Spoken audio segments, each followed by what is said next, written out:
गीतेमध्ये असा श्लोक आहे, जो माणूस ज्याच्या चिंतनात सतत मग्न असतो तो त्याला जाऊन मिळतो.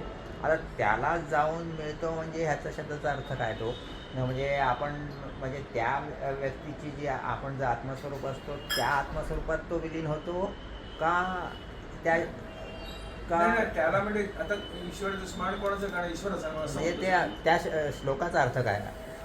नित्य चिंतनात जो माणूस व्यक्त असतो तो त्याला जाऊन मिळतो असं तर गीतेचा अर्थ आहे ना.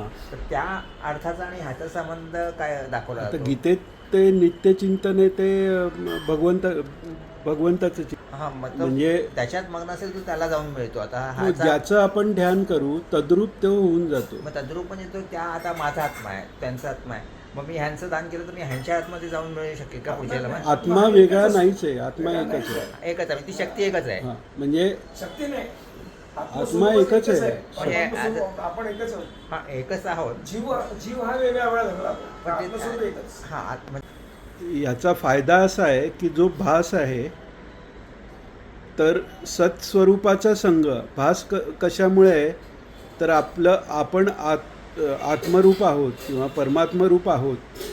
हा जो म्हणजे आपला असण्याचा जो म्हणजे सत्स्वरूपाचं जे ज्ञान आहे ते लोपलं आणि ते आपल्याला देह मन बुद्धी ह्याच्याकडे लागलं. तर ते परत त्या आत्मतत्वाकडे लागण्यासाठी जसं आगीच्या जवळ वस्तू ठेवली तर ती आपोआप पेटते, तसं त्या मूळ रूपाला जायला आपलंच रूप आहे पण ते जायला त्याचं चिंतन झालं तर ते तद्रूप व्हायला सोपं जातं. असं मी बोलू का? हां, ह्याचं तर ठिकाण दिलेलं आपल्या मरण माशी आहे. मरण माशी ही किड्याला आणून ठेवते आपल्या घरट्यात आणि त्याला टोचते. त्या टोचण्यामुळे त्याला सतत त्याचा भीतीपुढे ते स्मरण होत राहते, ही येणार आपल्याला टोचणार. ह्या सतत स्मरणाने पुढे त्याची ती पण म्हणजे किडा पण कुमार माशी होते. हेच आहे त्यांनी नामस्मरण सांगितलं. सतत तुम्ही ईश्वर स्मरण करून करून करून करून सतत तुम्ही परब्रह्म कसं होणार नाही आहे, तुम्ही होता. म्हणजे तसं तुम्ही होऊ शकता. जर किड्याचं जर कुमार माशी होऊ शकते तर तुम्ही काय नाही होणार, कारण तुम्ही पण आहातच मुळात. पण तुम्हाला त्याचं भान नाही आहे की आपण ईश्वर स्वरूप आहोत. ईश्वर स्वरूप म्हणून त्याचं सतत स्मरण केलं, मग भयपोटी हो प्रेमापोटी हो कोणत्याही ह्याने असो तर तुम्ही पण तोच ईश्वर स्वरूप होता, असं त्यात त्याने उदाहरण घेतलं. म्हणजे काही ठिकाणी असं म्हणलं की जो ज्या गुणाचं आपण चिंतन करतो तो गुण आपल्यामध्ये येतो. प्रकट होतो. बरोबर. आणि इथे तो ऑलरेडी आहे. म्हणजे ह्याचं उदाहरण कसं घेता येईल की आरशावर घाण लागलेली आहे आणि आरशात आपल्याला आपला चेहरा पाहायचा आहे.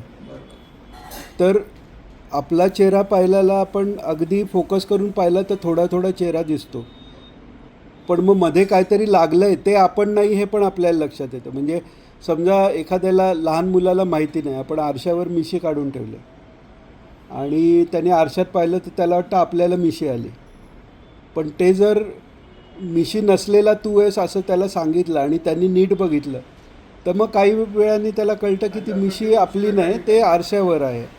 तसं सतत आत्मनुसंधान केल्यानंतर तो आत्मतत्वाचा जो प्रकाश आहे तो आपल्यातला बाहेर यायला लागल्यावर अनात्म पदार्थ त्याच्यापेक्षा वेगळे जाणवायला लागतात आणि ते जाणवलं की मग आपण तसे नाही ही हे वाढत गेलं की नंतर तो आत्मस्वरूपापर्यंत पोचतो. असं ब्रह्मसंबंधाचा हे घेतला की त्या माणसाने त्या मुलीचं सारखं चिंतन केल्यामुळे आणि त्याची इच्छा अपुरी राहिल्यामुळे तो तिकडे तसं नाही. हां, त्यात मी तुला सांगतो, मला असं जाणवतं असं ब्रह्मसंबंध हा विषय वासनेतून झालेला ते आलेलं असतं.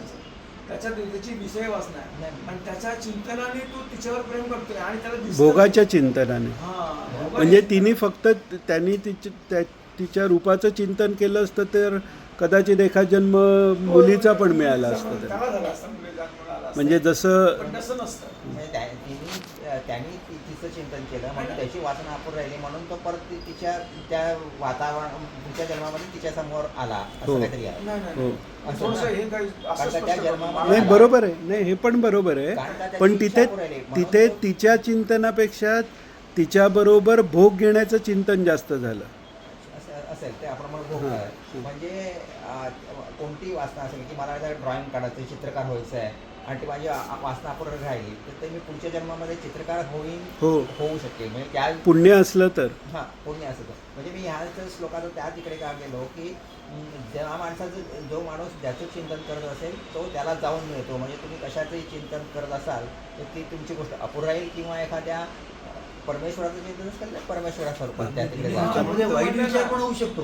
हा हो वाईट विचार पण होऊ शकतो. हो होतं ना. हो तेच ना. म्हणजे त्याच्यात एक गंमत आहे त्याच्यात आता याने म्हटलं ना आपण म्हणून मृत जेव्हा आपण मरतो आपण तेव्हा ते ज्याचं चिंतन करतो ते आपण होतो. जसं भरत राजा तर त्याने सतत कठोर चिंतन केलं त्याने की हरणाचं तर ह्याचं कसं होणार ह्या चिंतनात राहिला म्हणून तो हरिण झाला. म्हणजे त्या पण कुटुंबामध्ये आला पण हा, त्याचं- पण त्याचं ते ब्रह्मरक्षक लालन तसं पोषण नसतं. केलं. ब्रह्मरक्षक स्वतः देह सोडलेला असतो आणि त्या चिंतनात तो त्याला सगळं स्मरण असतं मागचं त्याला मागचं दृश्य पण दिसतं. ब्रह्मराक्षस म्हणजे जनरली क्षमता जास्त असते ज्ञानी ब्राह्मण असेल आणि तो पण तो वासनेत अडकला तर त्याची त्या पुण्यामुळे त्याला शक्ती पण जास्त असते पण ती योनी पण भयंकर सर्वात होते म्हणजे ब्रह्म. त्याला ते जाणवतं एक त्याला. ती चंद्रकांतमध्ये आहे का गोष्ट म्हणजे एक गुरु असतात म्हणजे चंद्रकांत पण गोष्ट आहे मला. एक गुरु असतात साधू महाराज एकदम पोचलेले आणि ते या का